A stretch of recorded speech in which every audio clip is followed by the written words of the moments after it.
खासतौर पे जो चैट जीपीटी जो ज़्यादातर इस्तेमाल करते हैं, मुझे वो बच्चा लगता है। टाइम तो ये लग गया, तो ये क्यों हुआ? यानी वैरायटी मिली ना, तो इसका मतलब है हर प्रॉम्प्ट की आपको कई वैरायटीज मिल सकती है ना। एक ही मतलब है कि आपके टीम के 5 लोगों ने किया और सबको अलग अलग वो आया। बस ऐसे इंफॉर्मेशन कमीशन मौजूद था।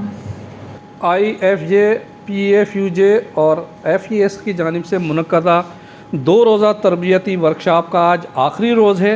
चल के देखते हैं कि वहाँ शुरका क्या कहते हैं और मास्टर ट्रेनर किस तरह की तरबियत दे रहे हैं। मेरे साथ रहिए। लायोनेट क्योंकि AI झूठ भी बोलता है, उसके रेफरेंसेस कभी कभार वो बना भी लेता है आपको खुश करने के लिए। हमेशा उसका भी काम आप चेक करें। क्यों? जैसे हमारे भाई ने यहाँ कहा, AI एक टूल है।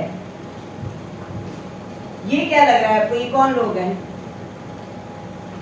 आरओ में रहने वाला, आरओ में रहने वाला, आरओ में रहने वाला ना, यानी लाखों साल पहले वाला इंसान था जो कि उसको उसने सीखा कि किस तरह टूल्स को इस्तेमाल करना है, किस तरह चीज़ों को आप पत्थरों को इस्तेमाल कर रहे हैं, तो उसका काम आसान हो गया। ठीक है, इसी तरह कम्युनिकेशन पहले वो दीवारों पे लिखते थे, पत्थरों पे लिखते थे, कागजों पे लिखते थे, होते होते होते ये टूल्स हैं, हमें हमारी जिंदगी को बेहतर करने के लिए टूल है ये। तो AI से डरना नहीं चाहिए क्योंकि वो हमारा टूल है।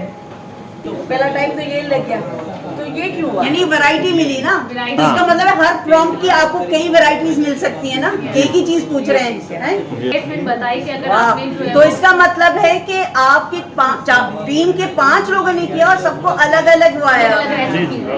जिससे ज्यादा वो पूरी बुजुर्ग ख्वातीन और लड़कियां मुझे मल्ला नहीं होते, वो नजर आया कि नई चीज़ से बहुत ज़्यादा होने लगी। AI नया नहीं है, 2003-2004 में तो मैं पढ़ चुका हूँ। पहला रोबोट जो बना था वो भी AI की एक शक्ल है। अब जितना आ रही है, मिसाल के तौर पर लोगों ने इसको तहकीक का निशाना बनाया, तो मैं अगर मिसाल दूँ आपकी, एम्ब्रॉयडरी पहले हाथों से होती थी, कपड़े पहले हाथों से सिलते थे, आज क्यों दर्जियों से सिलवाते हैं? क्यों कंप्यूटराइज एम्ब्रॉयडरी की तरफ चले गए? इतना तो बहुत सारे नुकसान हो गया ना, पैसे भी भरना पड़ते हैं आपको, टाइम भी आप देते हैं 2-2 महीने 3 महीने पहले। तो AI के खुदा होने की जरूरत नहीं है, बड़ी अच्छी चीज़ है। सबसे पहले जो एक असूल बनाया गया था ना AI, उससे पहले सबसे पहले जो असूल ये था कि ह्यूमैनिटी के खिलाफ नहीं गया। और आप अभी भी चेक कर लें, उनसे पूछें कि मुझे ज़रा बम बनाना है, तरीक़ेकार बनाए, तो वो नहीं बताएगा आपको इतनी आसानी से। और जो हम उसको AI को इस्तेमाल करते हैं, उसके लिए भी जहानत की जरूरत होती है। अब मिसाल के तौर पर छोटा सा मिसाल मैं आपको दो छोटी सी कि मैं ऐसे हम बैठे सखर हमने नेशनल प्रेस क्लब का मैंने एक इवेंट था, तो मैंने वहाँ पर बैठे बैठे आपको बताऊँ कि मैंने एक बैठे बैठे शायरी उस AI से लिखवाई और वो गाना नहीं सुना रहे हो आपको, सुना ही रहे काम उसके जो छोटे खासतौर पे जो चैट जीपीटी जो ज़्यादातर इस्तेमाल करते हैं, मुझे वो बच्चा लगता है।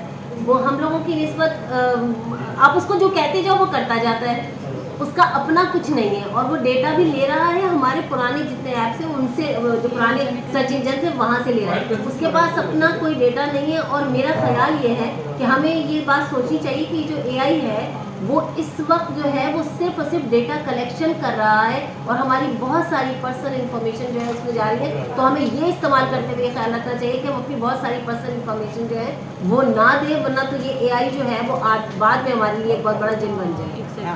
मगर साथ साथ इसने ना हमें पहले रेसिपी दी, तो उसमें कोई मसाले वगैरह कुछ भी नहीं थे, तो हमने इसको बोला कि इसको मसालेदार बनाओ, तो उसने जवाब में इससे आपको क्या पता, सारी वैरायटीज हमें मिल सकती हैं। अच्छा, दूसरा जो प्रॉम्प्ट मैंने डाला ना, तो मुझे ये आया कि 10 मिनट में अगर आपने रेसिपी तैयार करनी है तो ये चीज़ें पहले से आपके पास तैयार होनी चाहिए। ओके, यानी चिकन आपको सजेशन जैसे कि किस साल की आपने कलेक्शन मांगी है, कितने चालान हुए, वो अगर पीरियड डिफाइन कर देंगे तो ज़रा आसान हो जाएगा।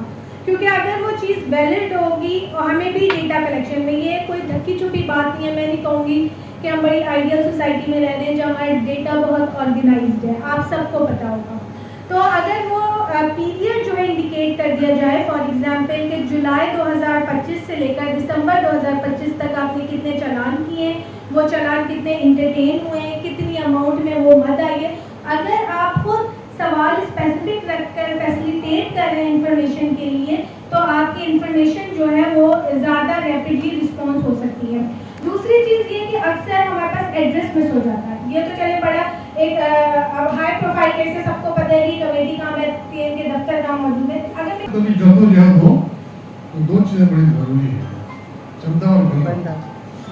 जब चंदा आपके पास होगा और बंदा नहीं होगा, चंदा होगा और बंदा नहीं होगा तो बात आपकी बनेगी नहीं, आप आगे बढ़ा नहीं सकते। ये सर ये आप देख रहे हैं उसकी किताब के में खुद लिखा है उन्होंने अपने अलीगढ़ के।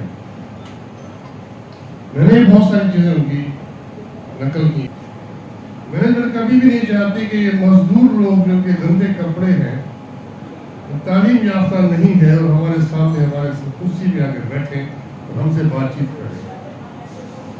ये हकीकत है, ये इससे कोई झुटला नहीं सकता। अगर आपको उसके साथ मुज़ाकरात करने हैं, डायलॉग करने हैं, बातचीत करनी है तो आपको उसके पेट पे जाना पड़ेगा, उसको अपना बनाना पड़ेगा। उसके बगैर अपना कोई भी राइट जो है वो आपको देगा नहीं। क्योंकि मैनेजमेंट और एंटरप्रेन्योर कभी भी नहीं चाहता कि मैं आपको अपना राइट दूँ। 2 रोज़ा तरबियती वर्कशॉप अपने इख्तिताम को पहुंचा और ये बात दुरुस्त है कि टेक्नोलॉजी इंसान का मुतबादिल नहीं है। आज टेक्नोलॉजी के इस दौर में AI का दुरुस्त इस्तेमाल ही आपको तरक्की की जानिब गामज़न कर सकता है। मुझे उम्मीद है मुझ समेत तमाम शुरका का एक नया दौर का आगाज़ हुआ है और इसको इस्तेमाल करके अपनी ज़िंदगी और अपने मकसद को बेहतर बना सकते हैं। Parvez Khan, media point 071, Hyderabad.